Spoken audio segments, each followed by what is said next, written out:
programa Eclésia trabalhou nesses últimos meses diversos assuntos voltados para a fé cristã católica. Dentre esses temas, podemos citar os 7 pecados capitais, o exorcismo, o Antigo e Novo Testamento, a liturgia, entre outros. Nesse período, chegaram até nós diversos comentários do público que assiste o programa e que se sentiu desafiado a esclarecer as suas dúvidas, dar sugestões ou complementar o conteúdo abordado. Por isso, hoje, nós vamos dar um retorno para as pessoas que estão aí em casa, para os nossos telespectadores, respondendo as questões que chegaram. Agradecemos especialmente por sua participação, carinho e audiência. Eu sou Simone Ramos e nós estamos iniciando o programa Eclésia. Padre Guido, bem-vindo ao nosso programa, hoje especialmente esclarecendo as dúvidas dos telespectadores. Exato, Simone, é gratificante ver as pessoas que acompanham este programa, que esclarece tantas coisas belas da nossa fé, da nossa doutrina cristã. É claro, às vezes até o tempo é muito limitado para logo pegar o telefone e ligar e perguntar e ter uma resposta adequada. Por isso, achamos por bem, como a senhora falou há poucos instantes, dedicar este nosso programa respondendo a poucas das tantas perguntas que vieram. Isso aí, padre. Bom, nós vamos começar as perguntas dentro do tema do exorcismo. Inclusive, esse foi um tema que as pessoas pediram muito. Olha, por favor, reprisem esse programa, porque eu gostaria muito de vê-lo novamente ou não tive a oportunidade de assistir. Provavelmente no mês de janeiro, um mês que nós vamos dedicar à reprise dos melhores programas, o programa sobre exorcismo será reprisado e você aí em casa pode ter a oportunidade de assistir novamente. Padre, a gente vai começar esclarecendo a dúvida de uma pessoa que nos escreveu. Nós não vamos citar o nome por respeito, devido à situação que a pessoa se encontra. Apenas dizer que é da cidade de Sorocaba. Primeiro, queremos agradecer o e-mail que esta pessoa em especial nos enviou. A situação é a seguinte, padre, é dentro da questão do exorcismo. A pessoa tem um familiar com o nome fictício de Maria, que demonstrou diversas atitudes que fazem entender que é a questão da possessão de um espírito maligno. Por exemplo, a pessoa tem repulsa ao sagrado, não pode chegar perto com terço, com água benta, que a pessoa grita, se autodenomina por outro nome, tem reações esquisitas. A pessoa, por exemplo, não pode ouvir falar do nome de Nossa Senhora, de Maria, ou seja, não se dobra a imagem de Nossa Senhora. E por exemplo, começa a falar com voz grossa, que não é compatível à voz de Maria. E tem reações que a família, de acordo com o programa Eclésia, com a explicação do Padre Guido, levou a entender que de fato a pessoa está possuída. E essa família levou para uma sessão de Umbanda mais de uma vez. E lá disseram que a pessoa seria um médium, que teria contato com espíritos que não são só dessa terra e que isso não está sendo trabalhado na pessoa e por isso que ela tem essas reações. Também esse telespectador fala que na sua paróquia os padres não lidam bem com essa circunstância ou não acreditam muito nisso ou enfim, não trabalham direito com a família. E mais, padre, é um pouco longa a explicação, mas é necessária. Já foi levado ao psicólogo, já foi levado ao psiquiatra e deram alta para Maria. Que instrução o senhor tem a dar para essa família? Certo. Em primeiro lugar, prezados amigos, obrigado por ter manifestado este problema. Analisando estas palavras gravadas no e-mail, algumas observações. Os senhores estão notando fenômenos estranhos, que desperta também muita curiosidade, mas também preocupações. E os senhores levaram também esta pessoa para um centro de candomblé ou de umbanda, me parece. Isso não devia ter acontecido, porque isso confunde mais ainda as ideias do que pode ter acontecido na vida desta pessoa. Seus sacerdotes não estão dando uma boa assistência, conforme o vosso parecer. Não esqueça que vocês também podem ligar diretamente para o bispo. Pediria aos senhores a gentileza de ligar também para a TV Século XXI, se for possível, de comunicar para mim o vosso número de telefone, para que eu possa entrar em contato direto e ver o que podemos fazer para ajudar esta pessoa com estas manifestações, é claro, não das melhores. não posso dizer através da televisão se estamos diante de um caso de posse demoníaca.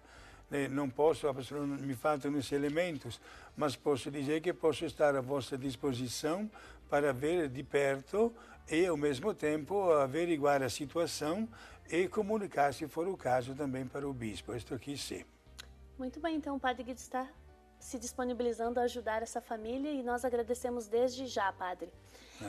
Ainda dentro desse tema do exorcismo, primeiro o Rafael Sidoski e o Antônio Donizete Carminotto, de Bragança Paulista, pedem: gente, eu gostaria muito de ver o programa sobre o exorcismo, não tive oportunidade, como é que eu faço? Novamente, no mês de janeiro, o programa Eclésia, durante todo o mês, será uma reprise dos melhores acontecimentos, melhores programas de 2012, e aí sim nós vamos dedicar uma sexta-feira para o exorcismo.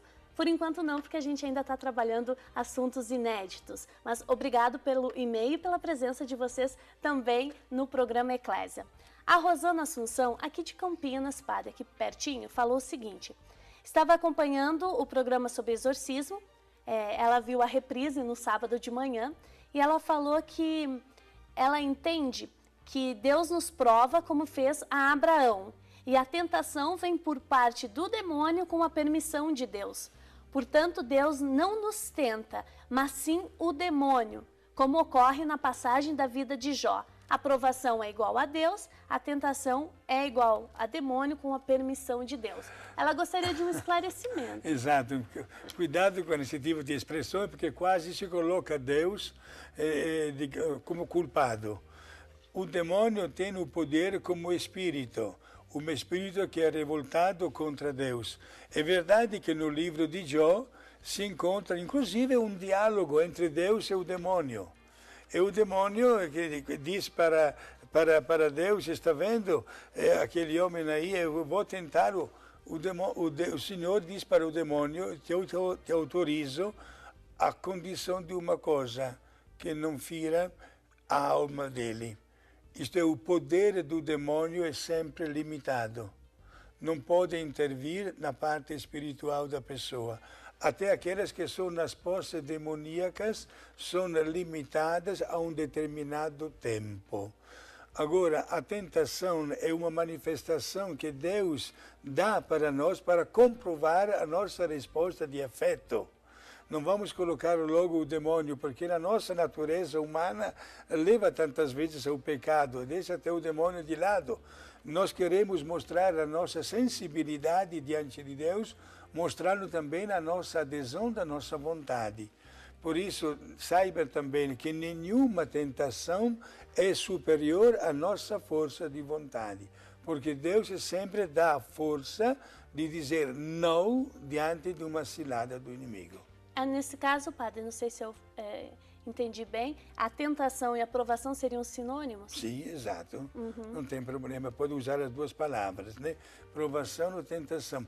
Mas a pessoa que permanece fiel diante de Deus vence a tentação, porque opta para um benefício e pensa nas consequências que pode levar uma tentação quando, estragando a amizade com Deus, cria uma distância com Ele.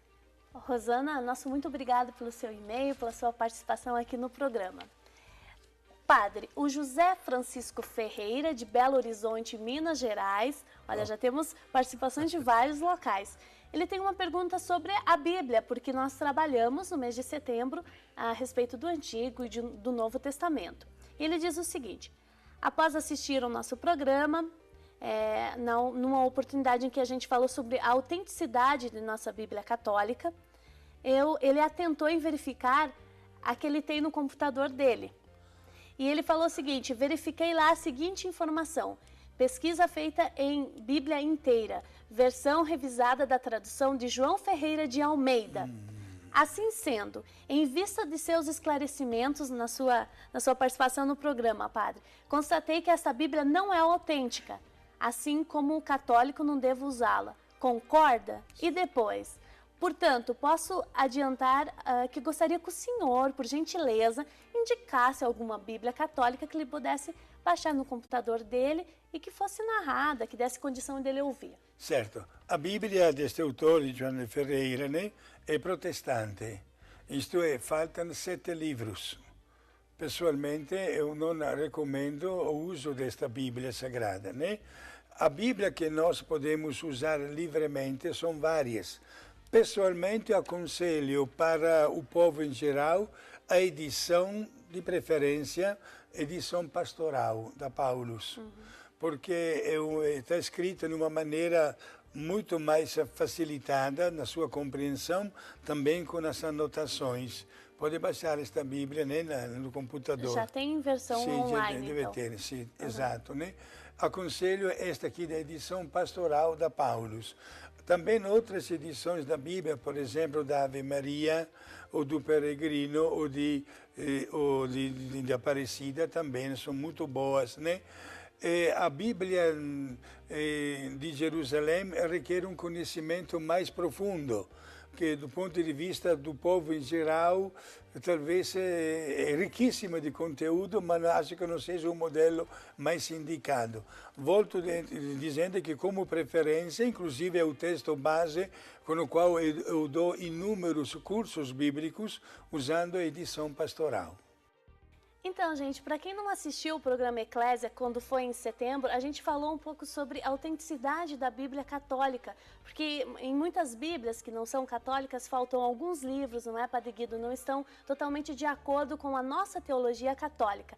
Padre, eu tenho uma Bíblia em mãos, eu gostaria que o senhor mostrasse novamente como a gente sabe que é uma Bíblia católica. Certo. Em primeiro lugar, prezados amigos, é bastante comum nesta época do ano, em ocasião, por exemplo, de crisma de adolescentes e jovens, ou até de primeira Eucaristia, presentear estas pessoas, né, com uma bela Bíblia.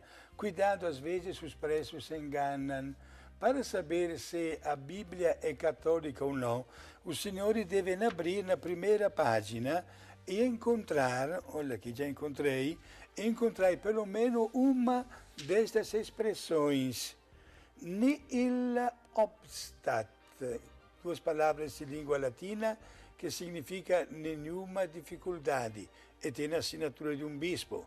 Ou imprimatur, isto é, pode ser impresso com a assinatura de um bispo, ou em português, com aprovação eclesiástica e assinatura de um bispo.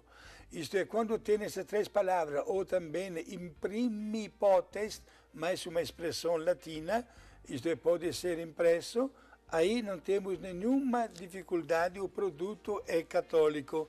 Esta Bíblia que a senhora acaba de me mostrar é da edição Ave Maria, claro, já falando da Ave Maria não devemos ter nenhuma dúvida, né? Mas mesmo assim, na primeira página nós encontramos nil obstat, imprimi potest e imprimatur. Estas palavras que dão autenticação ao conteúdo da Bíblia.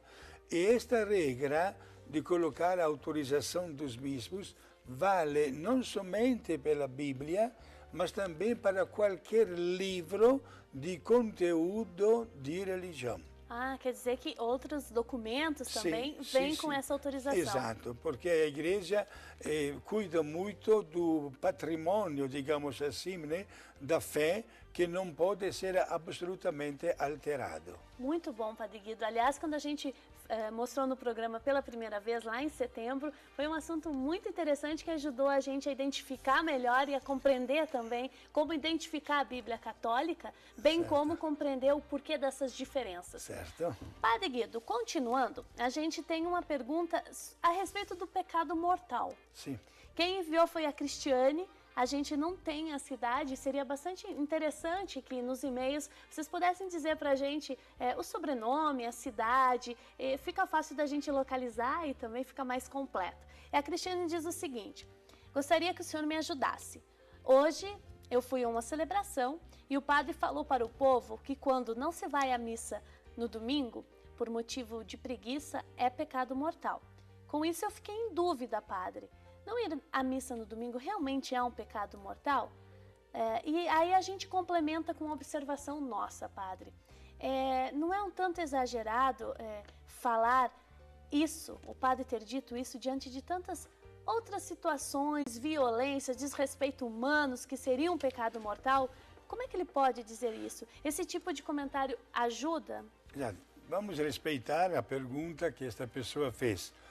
Nós estamos comemorando, inclusive, 20 anos da promulgação do novo catecismo da Igreja Católica, que, analisando dentro do tema dos mandamentos, o terceiro mandamento de guardar o domingo, mais uma vez afirma a necessidade e a obrigação moral da Santa Missa aos domingos. Deixar a missa de uma maneira voluntária ou por preguiça, como fala nesta mensagem, o pecado é grave. O catecismo afirma há motivações suficientes, naturalmente, para desculpar uma pessoa que não vai à missa. Qual, por exemplo, o caso de alguém que deve servir como motorista de ônibus, por exemplo, no domingo também tem o seu serviço, ou um médico do hospital que não pode sair do hospital, ou uma doença. Isto é, há motivações válidas que a igreja aceita. Naturalmente, quem está nestas condições não comete nenhum pecado, mas quem pode ir à missa deve. Até nós aqui no século XXI, né, padre? Para a gente Exato. levar a programação até a casa dos nossos telespectadores, a gente também trabalha aos domingos, não é? Exato, né? Vamos fazer de tudo para dar a Deus o que é de Deus. Então tá, a gente agradece a Cristiane pelo e-mail. Obrigada, Cristiane, e a gente espera que de fato isso tenha ajudado a esclarecer a sua pergunta. O Luiz Gustavo Campinho, de Campos dos Goitacazes, no Rio de Janeiro, ele faz um elogio ao programa. Ele parabeniza por ser um programa esclarecedor, que orienta as pessoas a pensar antes de agir, de acordo com os mandamentos do Senhor. Muito obrigado, Luiz Gustavo, pelo seu e-mail, pela sua apreciação. Certamente a gente tem esse desejo, né, padre, de ajudar a esclarecer. Exato, é a nossa finalidade, um belo programa de orientação catequética com a finalidade de as pessoas entenderem qual é o caminho e dar uma nossa bela resposta que abre também o horizonte numa cultura estritamente religiosa. Então está certo. Obrigada, Luiz Gustavo. A Lúcia Rodrigues, de Vitória, Espírito Santo, ela faz uma pergunta para nós a respeito da salvação e do pecado. É o seguinte, ela diz que é muito bom assistir todas as sextas-feiras o programa Eclésia, e ela gostaria de perguntar o que pode dizer sobre os filhos da perdição. O que o senhor pode falar sobre isso? Jesus veio salvar a todos, aqueles que Deus os entregou, ou também estão excluídos os filhos da perdição? E o que Jesus quis dizer sobre que há pecado, que nem é bom orar por eles? Ela gostaria de ouvir isso do senhor e ela elogia, diz que o senhor é muito didático, sensato na explicação. Sim, em primeiro lugar, a linguagem de Jesus deve ser entendida também conforme a mentalidade da época dele. Jesus não rejeita ninguém, nem estes filhos da perdição. Claro que Jesus, como Deus, sabe se a alma daquela pessoa que se comporta tão mal, um dia irá até para o inferno, ele sabe. Mas do ponto de vista humano, afetivo e espiritual, sempre devemos fazer de tudo para resgatar a pessoa humana de qualquer erro. Por isso, né, fazer de tudo para resgatar uma pessoa, para salvá-la, para mostrar que existe a possibilidade de dar a volta por cima e partir para uma nova experiência, sempre resgatar uma pessoa até as últimas consequências. Padre, filhos da perdição, nós utilizamos isso como católicos, esse termo, o que é? Não, nós não usamos esta linguagem, seria como de uma pessoa destinada ao inferno, né? Nós não usamos, é de bom não usar uma coisa desta, às vezes inclusive se deseja o mal, se roga pragas, se deseja que Deus possa castigar uma pessoa ou eliminá-la porque fez isso e aquilo. Sempre devemos colocar a caridade na frente dos nossos impulsos, sempre. Colocar sempre a caridade que tudo desculpa, inclusive é tão fácil ter na nossa língua a palavra de condenação de alguém. Mas se fôssemos nós este alguém, gostaríamos que alguém tivesse misericórdia de nós. E como Deus mostra a misericórdia, Ele nos ensina a mostrar a misericórdia diante dos nossos irmãos que erram. Muito obrigada. Obrigada, Lúcia, pelo seu e-mail. A Lúcia é uma telespectadora muito assídua, sempre manda um e-mail, parabeniza o nosso programa. Obrigada. A gente espera ter respondido a sua dúvida. Você que está em casa, gostaria que o Padre Guido respondesse alguma dúvida, algum questionamento seu? Escreve pra gente, manda seu e-mail ou liga, será um prazer poder responder o seu questionamento.